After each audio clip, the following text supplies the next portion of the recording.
ba pesanteur oyo ezo tirer biso nanu po bato no basali bon psychologique te po ba comprendre que mboka changer bato bazo kanisa fo batikala na batitude na bizaleli ya kala baye bakangie na lolenge bakangela kie moi ko benda ndenge azo sepela so bakangi ndeko diongo ndeni ya ko leka na document na média pendant que b'intéressé bana ndaku na ye azali ni créateur ni négociant, c'est déplorable.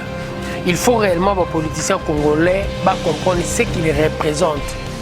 Et il y a un temps où il y a une politique à s'improviser.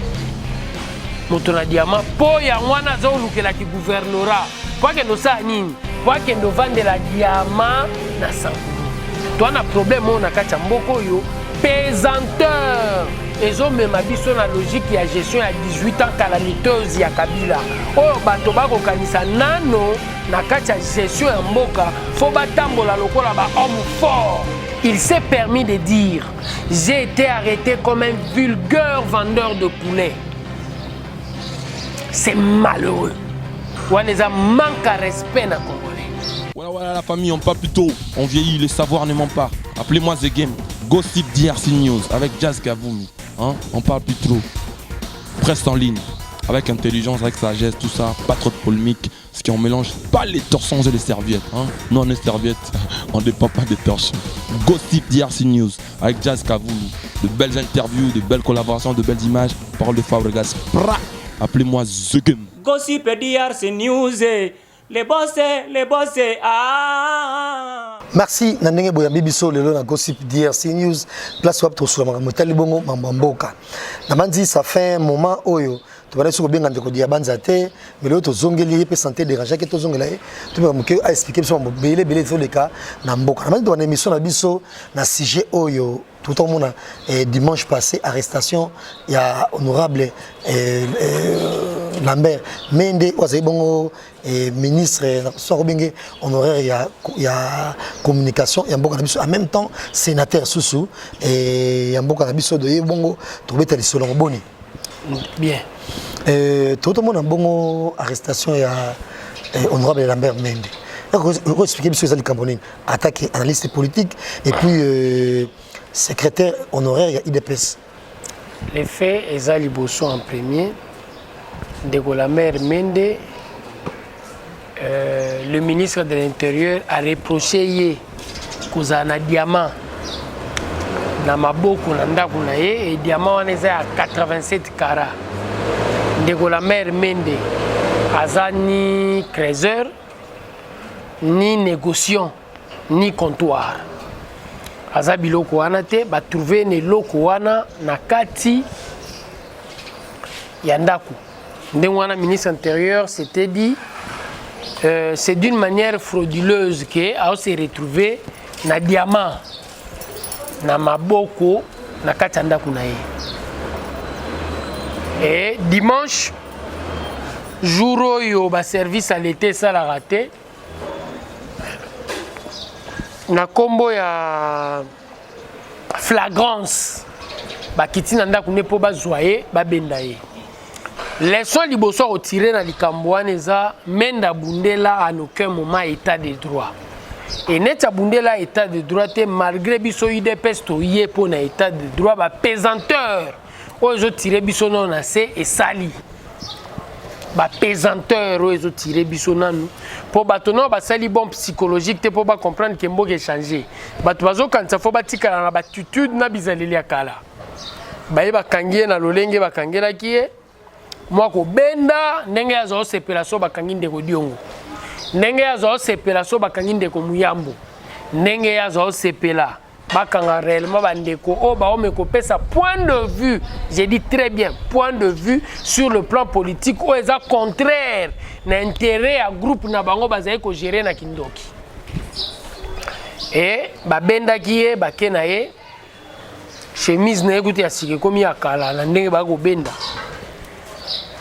ndeko Mende. Ce qui est à déplorer dans tout ça, malgré la procédure, est à condamner pour y abonder l'état de droit, biso batoko bundela état de droit, spécial B à Mutabenga qui peut batikaye, sans que tu vas attendre sur PV, batikiye, pour nini, pour avoir une immunité parlementaire. Au nom de l'immunité, il faut, avant d'interpeller la justice, il faut lever l'immunité dans le Parlement. C'est ce qu'il fallait faire en premier. Et ça, combat, biso UDPS, tozo mené, état de droit. Bako kangetende bakanga kinde ko fidèle babala. Bozuye bokena sans respecter la procédure. Il faut procédure et la respecter. Sylvain spécial à Bengaki, spécial be à Bengaki pour ba libérer. Et ndeko mende loko kotungisa, ce qui est déplorable, député de son état à Bonlinda kunaye hôtel. Et yamba batu bauti sankuru. Et yambi bango non parce que ba bandeko mais pour ba na diamant. Et yambi bango. Et c'est la question que l'on se pose. Est-ce que batu nyoso bauta sankuru menda yamba bango? To yambi ka moto o ebisi ke na diamant.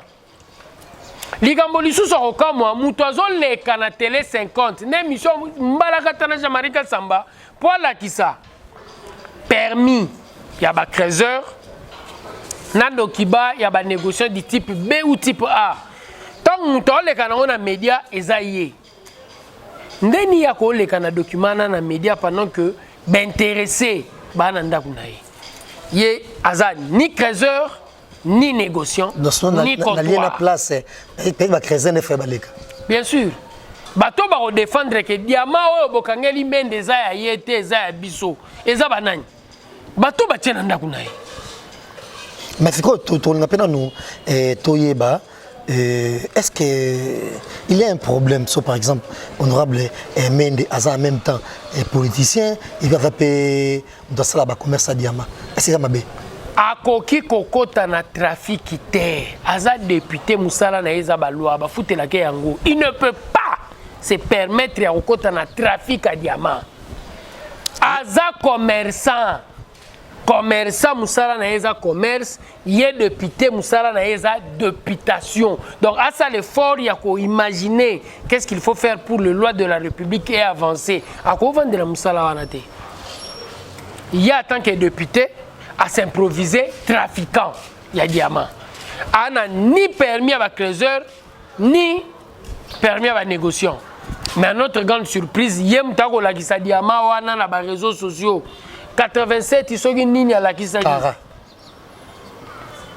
c'est déplorable. Il faut réellement que les politiciens congolais comprendre ce qu'ils représentent. Et il y a un temps où il y a une politique à s'improviser. Motona diamant po ya ngwana zo lukela ki gouvernorat po ke ndo sa nini po ke ndo vendre la diamant na sankuru et lo ga lukela ki gouvernorat yango wana et c'est malsain po diamant ngopé bimi diamate aux informations et que na CEC Centre d'expertise et d'évaluation des matières précieuses et semi-précieuses tant komi kuna bande wona biso ya kuna batali. Après expertise, babimisi document au bago lagisake eza diamanté. Mais ce qu'à notre grande surprise, je ne sais pas. Na mabelo bazulagi ezaki diamant. Et comme il ndako mende eza diamant. Olongo a bougé eza diamant. Et kep na CEC eza diamanté. Et là quand on peut tant olongo diamant dans le document comme a mende ndé muteza repris. Mais pourtant mende ana ni comptoir, ni négociant, ni créseur. À ma grande surprise, c'est et répondre combo à mende na document na bango. Et je me pose la question de savoir, na principe nini centre d'expertise et d'évaluation des matières précieuses et semi-précieuses na document na bango ba répondre combo à mende. Pour fobatanga centre d'expertise à traitaka na ba négociant na ba comptoir. Mais ndenge na traité na mende en vertu de quel principe? Et son nom est repris na carte document. Mais sikoyo toyebi ke ba trafic bon diamant eza monde moko un peu nako ba bongo glissant déjà ba ba trafic bon ba bongo et ya makila tout et tout, c'est pas quand même honorable ou carrément bien un politicien digne de ce nom asala bilo mo ndengwana mais to kende biso kon volé o intéressé biso makasi eza ndenge bakangela ki est-ce que président Félix Tshisekedi ti lelo banani réellement fallait selon la mibeko est-ce qu'il fallait armer des kanga et justice donc tout le monde bongo ba parquet ba tout ça on fait ba kanga mais de to faut armer toute la police la jongi non élément moko lobi diamant ya makila minéré na kati ya Congo ba place belé guereza ya ngwana centre d'expertise et d'évaluation des matières précieuses et semi-précieuses et ya pour ça la nini et tracé nzela oyo diamato minéré et outil ce qui est outil nzela makila et kalarango il faut nécessairement traçabilité et zala saine pour voyager vers l'extérieur comptoir mtamemela rabango malgré mende aza comptoir te même des fois qui peut musala na ye oeza ya député national et ça déjà musala belé c'est en réflexion atika makamba trafic à diamant. Mais dans ma la procédure n'a pas été respectée. Je viens de le dire si tôt. Toi, on a un problème, on a un pesanteur. Et ont même habitué la logique il y a gestion à 18 ans calamiteuse il y a Kabila. Oh, batobako kanisa nano na kacha gestion en mboka. Faut batambo la lokola ba homme fort. Pendant que biso to lingi ba institution forte. Il faut nécessairement batoba comprendre que dans une institution forte, justice il fallait ça la motsala nae. Ndeko Basile Olongo parmi les missions attribuées au ministre de l'Intérieur, mission otala minezate, maké otala ba minéré. D'autres batena na osala musala oyo, na sengela musala oboy. Il y a un problème réel. Boulou yeke bango nyoso ina bango. Il faut batuba comprendre mosala faux et salama lo lenge sengeli yango ide pese zoloba toko déboulonner système. Voilà na banzi na likambo etali bongo honorable la mère mende to clôturer ngo pour lo baké na banzi président Félix Tshisekedi il faut tala vraiment likambo yo et puis population congolaise ba sepeli quand même na yepende na vaki victime ko kangama lokola mbwa lokola moyibi lokola criminel Mende konanga na le lo mo fona bakisane loko Mende n'est pas respectueux de la population congolaise. Il s'est permis de dire « J'ai été arrêté comme un vulgaire vendeur de poulet ». C'est malheureux. Donc, pour naïe, vendeur de poulet, aza moto, ya eloko te. Moto ya pamba, oyo bakokyo kangana lo lenge batu balingeleli. Biso to linge état de droit. Ezala ndeko Félix Tshisekedi, président de la République. Ezala ndeko combattant ya suka. Ezala ndeko Mende, député national. Ezala ndeko président assemblée, Janine Mabunda. Ezala premier ministre Ilunga. Il faut nécessairement biso nyonso tozala en dessous de la loi. Personne n'est au-dessus de la loi. La procédure doit être respectée. À qui qu'on se permet de traiter, à traiter vendeur de poulet, citoyen honnête. À la différence avec lui, depuis ta continue à trafic, il y a pamba, vendeur de poulet, à son barasoso naye, en bonne et due forme, à Teki. C'est un citoyen qu'il faut respecter. Respecter beaucoup. Au Robin est vulgaire. Aïe, mais yo, au bout de l'état de droit, bakangi yo pona bo soto na yo. Alors ozo se comparer, comparer l'arrestation na yo na vulgaire vendeur de poulet. Waneza manque à respect na Congolais. Et quoi va peut-être cet homme soit vendeur de poulet et bien va voter qui est. Talanano. Na sankuru vendeur de poulet zate. Mais à traiter vraiment de vulgaire. Voilà. Voilà, toko bak sabo na sujet oyo pour dire que et là comme la même de trouver mon normalité, ce n'est pas normal. Mais toko zonga so pour le que et ça l'explique bien. Il y a pas kangama droit nyo ce n'est pas kangama passer. To rappeler na kisasa to ba nani faut kanga nani. Nani il faut kanga nani. Kisasa ndo na mbongo na ye na ko la mukana na futel diamant za mbongo kuna la police ba ko kangaye kaka de ba kangi mende sans que ba tuna le kamozaki bona ba ko mema lo kwa moyibi talaka elo na moni lo na nzela na komi liboso ya Al de la Gombe deux frères ba uti poto bazo potana moko leli alingi ba lele bemba mama na bango na Imika mususu alingi ba lele bemba mama na bango na Salo ezala place faire azai ko répéter na simainde 3 voilà l'enseignement les qui ont alingaki l'enseignement a utilisé la police bae ba botoli et bembe na cortège bazui yango na cortège na miso nanga bazui na corbière ba réquisitionné par une jeep de la police malheureusement Nazogi numéro na plaque d'immatriculation. Comment la police peut se permettre réellement en vertu de quel principe? Quel est le document que la police a pour aller au bout de l'Ebembéana Anzela? C'est vrai ça. Nazogi Psoma Solo na moni lelo. Nous avons allé na place peut-être la police fallait ça bon non quoi bobo la bino mbali olingi boye bon to ça. Moto azaki na document ya robimise bembe na morgue. C'est sûr. Eza moto azali na corbière. Pour avant ba bimsele bembe na morgue faza na nini na document. Mais moto aye ko boto le bembe azali na documenté. Est-ce que la police peut se permettre de faire une chose pareille?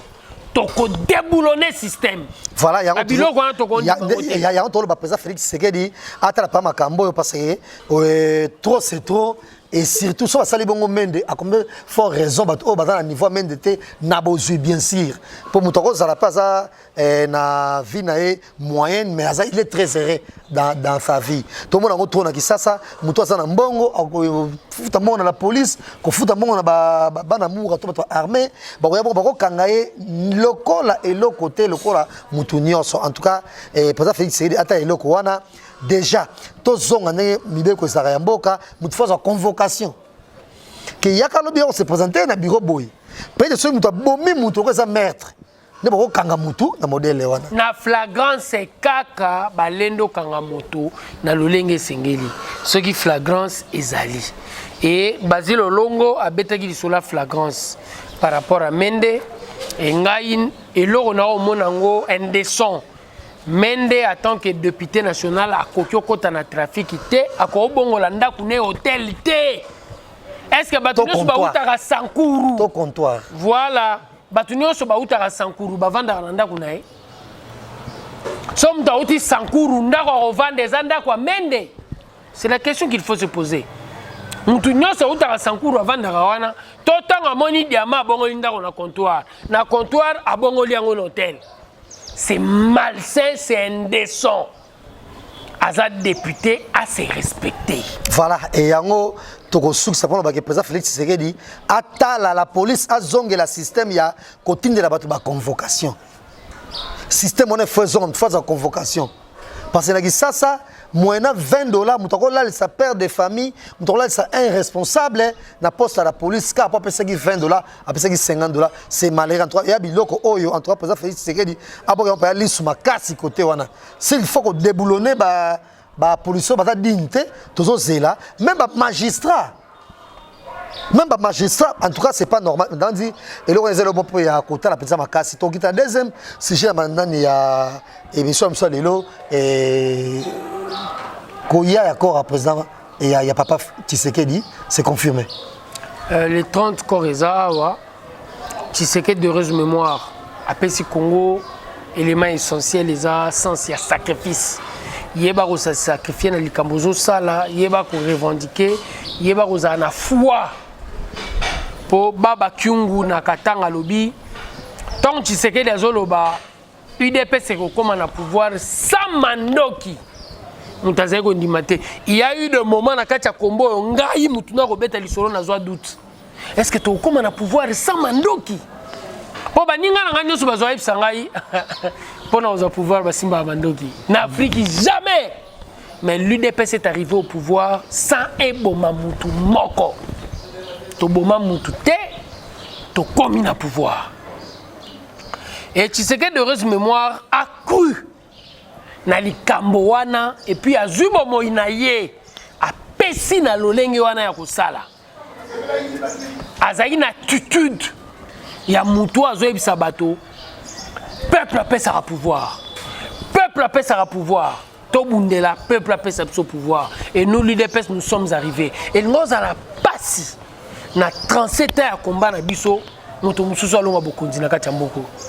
Baboye Bemba Tshisekedi ya, baboyi na régime en place. Mais est-ce que tu as dit banano et Babakunda Nantele, le pango Tshisekedi a sombaki yemoko dès son vivant. Tant azobeta lisolo na okende ko vanda kuna. Dès son vivant. Na kati ba tractation na pouvoir en place. Biso tolobi na bango permanence. Balaxi biso loi ozoloba. Bakundara motote aux alentours ya bandako résidentiel. Tolingaki Gombi. Aza le premier docteur en droit. Batia liboso ya quelle est la cour déjà, ça m'échappe. Batia liboso parce que je ne suis pas juriste. Et tant que tu as des problèmes, tu as parlement et tu problème. Mais déjà c'est faux, archi faux parce que déjà quand on a failli awa docteur Biangani na ISPL bakunda yona. Voilà. L'État était en train de refuser à ce que tout ça nini to kunda. Pour Nini, bazaki une information, la mobilisation autour du deuil de Tshisekedi et que ça la monnaie. Et bazaki ko banga moto a utilisé la mobilisation autour de Tshisekedi contre le régime en place. Bango pona bango, soki to okita nango na mbujimai, d'accord. Mais biso pe que sachant Tshisekedi n'est pas Moulouba. Tshisekedi est congolais. D'origine Louba, il a donné sa vie pour le Congo. Et Moutoua Bongo, na dimension sacrifice à Saline.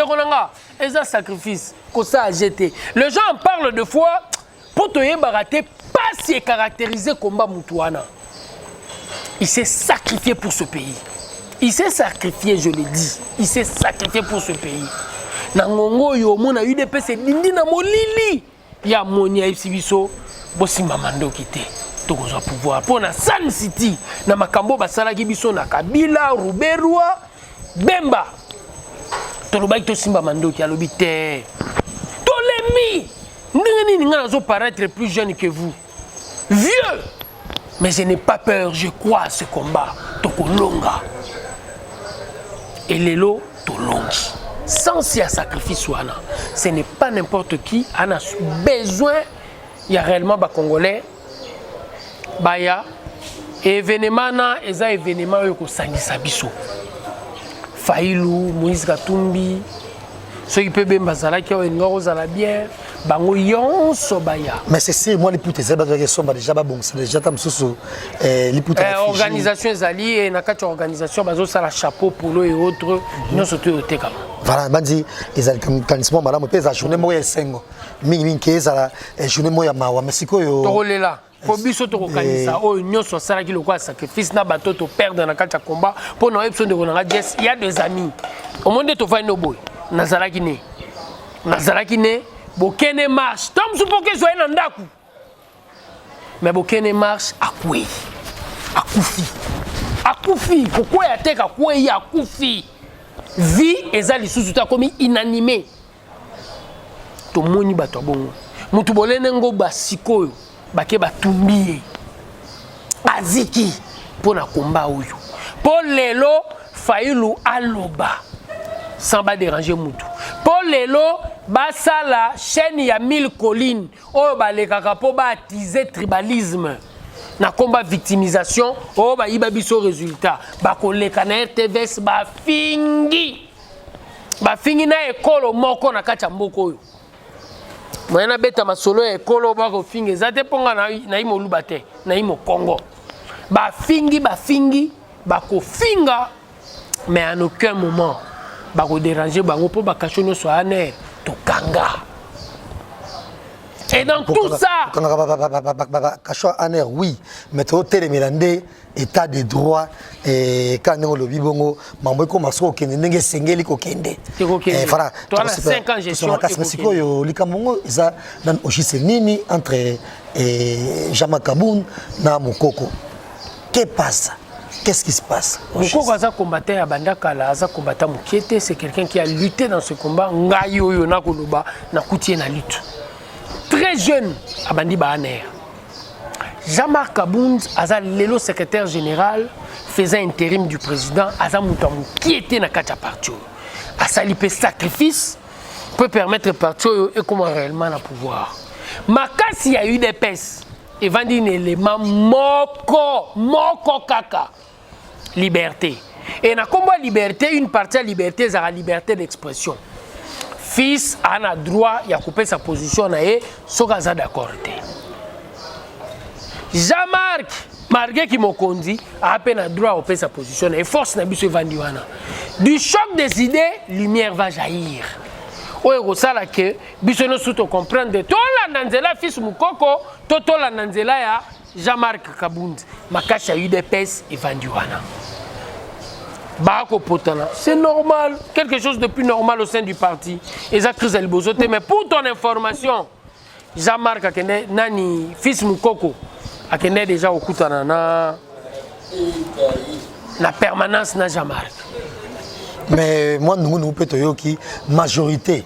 Il y a IDPS et besoin soutenir beaucoup plus Moukoko parce que Jean-Marc Kabound dans ma poste où ça wana engagé là avant engagé battenga lingi sans faut consulter ba comité donc ça mamulet na ndenge na moko puis bo sepela IPT na président de la République n'a engagé bongo Jean-Marc sans consulter base et j'en passe. Zama solo batubako beta Jean-Marc Herba pessier mandat spécial, pour na quatre parties, il y avait un élément de taille qu'il fallait voir. Article 26, c'est pour permettre nous token de la logique intérim pour babongisa après. Et c'est normal au sein d'un parti, ezambala liboso na kata UDPS to vivre la situation oyo. Moto Azaki élu na congrès a commis président de la République. Net ezambala liboso. Il faut nécessairement topper sa vie. Na compromis ou permettre réellement UDPS et Kende Liboso. Et na topper sa vie wana ya omoto ko sala nungu. Pour makasa UDPS va un élément moko et ça parti à pensée unique était. Le président peut dire moi je ne suis pas d'accord. Le président Félix ne me chassera pas du parti. Monsieur Kabound ne me chassera jamais. Pour un lobby du Camboya, on est d'accord. Aïe, bien important sa démocratie. Et notre autorité à UDPS et Lelo a conduit réellement Kimia et Kota pour token de Liboso. Et ça crise à Liboso de vivre. Voilà, tozoki ni malema ya suka ya émission biso to beta bongo sujet na biso suka mo betali bongo est arrivé à Moïse Katumbi à grande pompe et bino moi kotaka songa lisu et ça bino ndeni. Pour l'UDP c'est un plaisir. Un plaisir pourquoi pour démocratie ça dans ces binamara 2. Ce qui opposition est aux abats démocrates, c'était aux abats dictateurs. Kabila Zaïko Banga Motonio soit critiqué. Biso to Banga Angote. Pour tout ça, 37 ans, il y a critique. Donc, critiquer Biso et Biso, remise en question pour tout ça là. Ce qui observait bien en tant que journaliste, le président Félix Tshisekedi a simplifié présidence de la République. À la kisina motazara na kisenso, na kasumbalesa, na mweka que yopo koko comme président. Cause la présidence de la République ezabo nzambete. Na stade ako sepela lokwa motonyoso. Pour ça mai ameli. Ako tombola maboko ako beta na congolais nyonso. Ayambaka pe motonyoso. Dimension ana ko simplifier. Bato bazara nango mingi banglophone. Il y a un francophone, mais naturellement, c'est que l'UDPS donne au Congo. Il faut que les Congolais comprendre que tout ça, mais Mamboka, Liboso. Le rêve de devenir président, c'est un rêve congolais aujourd'hui. Et ça, sous rêve, t'es à moto, faut Simba Mando, qui est sur l'Arab américain, à 8 milliards, 2 milliards pour ça le projet. Soko Sali mouvement na yo jazz. Dans 20 ans, 30 ans, comme président, c'est sérieux. C'est grâce au combat de l'UDPS. Et le président Félix a simplifié la fonction pour faire voir à tous les Congolais Kokogyo comme président. ndeko Moïse Koya ekotira kotumisa moto ya IDPS te. Et là tozomona eza nini? C'est un leader politique qui rentre au pays. Au régime avant nous. Tosali na bango rupture na manière ya gérer ezalaki koboya kopesa ye passeport entre guillemets nationalité italienne. Mais biso totali nationalité italienne te topesi ye po tolobi azali gouverneur. Azui passeport. Deux procès awa stupis mercenaires. À aucun moment to bengi juge to ebisa ye le ba makambiso to lingi to yebisi juge dit droit et le droit était dit na deux dossiers wana aza innocenté. Ayemboka na ye lokola congolais yonso. Syndicat baboyaki ekoyawa ayakaki ye paye. C'est qui dokolo. Ayakaki. Président Yambiye yepe Moïse Katumbi ayemboka na ye. Biso toza bato te to kanisa. Il faut nécessairement pour biso to ça la politique photo kangamutu. Mais c'est quoi ton succès mission biso parce que presque tout a été dit mais beaucoup plus le quoi ils allaient sur des cas de droit dans la zone isayo to me éclaircir batu ndenge bakanga batu ah na mboka tout se plaindre bakanga pe mende bongo le quoi les combien de mortels ndenge malobane pe choquer batu susu donc ba politicien et bazo la ça même au baza en soi de traiter batu et ba vulgaire donc quand so dans la classe sociale il y a c'est ba traiter d'un vulgaire marchand de charbon je sais pas moi toi marchand de poulet mais moi question sur votre retour avion présidentiel avion présidentiel ex-président Joseph Kabila Azul avion naie soma na bongo le président de la République a voyagé l'élo à Afrique du Sud l'élo avion l'avion qu'il a utilisé na ngongo na obetelo lifolo na ebité mais na lingana yebiso le moko avion présidentiel, les avions 73. En termes d'entretien, na frais pour un voyage vers le président, écoute à cher. Les lopes les sous nazo yebisayo. Au moment où on a dit la pokuta na président Félix, à ça la demande d'audience. En bonne forme, à ça la demande d'audience. À yebi kaza président de la République. À ça la demande d'audience en bonne forme. 48 heures avant, demande d'audience Neyaka. Avion Wana écoutaka cher à la République. Il y a un voyage intérieur, il y a un avion Oyo et Moïse Katumbi même avion de président ont utilisé ce. Je ne suis pas informé, mais ceux qui avions à location, ça n'interdit pas au président de le louer. L'État peut le louer pour le président de la République. Avion Abisso Moko écoutaka cher à l'État. Voyage interne comme Rati 300 000. Voilà ce que moi le coûta pour créer. C'est ça le coûta. Ton coup ça prend une idée c'est quoi ça raté. Bisso ça la mukate. Et président pour mettre bisso jusque là tu as salaire combien salaire net il batté jusque là. Des fois je suis tenu par le secret. Na makambo ezoleka na présidence mais je te dis na salaire ya moto na moto na ya président ba congolais ba oyeba atozila kaka toza ndenge moko te na bato ba geraki toko luka mbongo te pour ba toyeba salaire na ye mbongo et comme la logique ya ba commerçant. C'était un plaisir d'Yabanza de vous avoir dans cette émission et merci en tout cas on va nous en contact.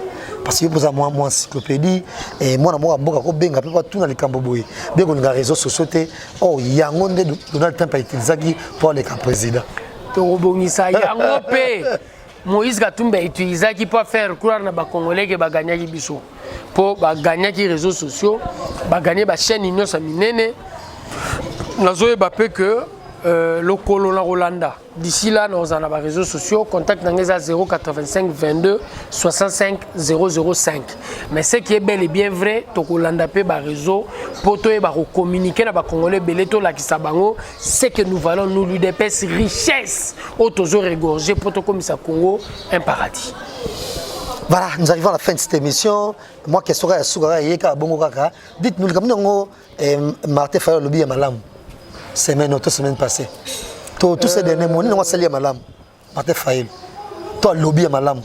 Na roloba na yebité, na mobilisation dans autres en tant que politique. Na regretté pendant coordonnateur à la Mouka à se déplacer. Bah kosi batukake Vatican. C'est malheureux.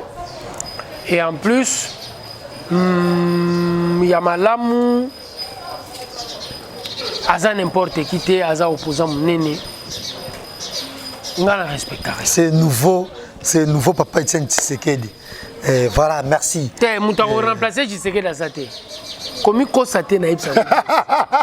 Merci. A ko remplacer Tshisekedi. Merci, monsieur Diabanza. Mobilisation eza na eu des pètes Tshisekedi a tiqué la. Mais on est quand même micro, ça va, on dirait peut-être qu'il moi enveloppe pour et il y a pensé ma bundi. C'est un saragabo. Ngaza homme d'affaires, na sala mo ba faire na miki. Ah bon. Vraiment santé pour ça. Merci, c'était un plaisir. Partagez la vidéo, mais aussi abonnez-vous massivement si Gossip DRC News est toujours dans cette émission Masolo et à Congo, Masolo Africa. Merci tout le monde bon embarrassement et quand il faut trouver un sous de Diabanza, tout le monde sauter au politiquement makasi non, on reçoit monsieur Diabanza qui est vraiment calme et objectif naba dire naé pour les événements il y a des émissions sur les mais et honorable Lambert Mende au nyoso eliopé yokutu la même de basali yo bongo parce que na ndenge pa mibeko bako kango pe bongo pété fa pas sa convocation mais bakangi yo bongo alors tala sikoyo ba bola oyo boni o basala bango n'importe quoi. Merci tout le monde, au revoir. Voilà la famille, on parle plus tôt, on vieillit, le savoir ne ment pas. Appelez-moi The Game, Gossip DRC News avec Jazz Gavoumi. Hein? On parle plus trop. Presse en ligne, avec intelligence, avec sagesse, tout ça, pas trop de polémique. Ce qui on mélange pas les torsons et les serviettes. Hein? Non, les serviettes, on ne dépend pas des torsons. Gossip DRC News avec Jazz Gavoumi. De belles interviews, de belles collaborations, de belles images. Parole de Fabregas. Appelez-moi The Game. Gossip DRC News. Les bossés, ah.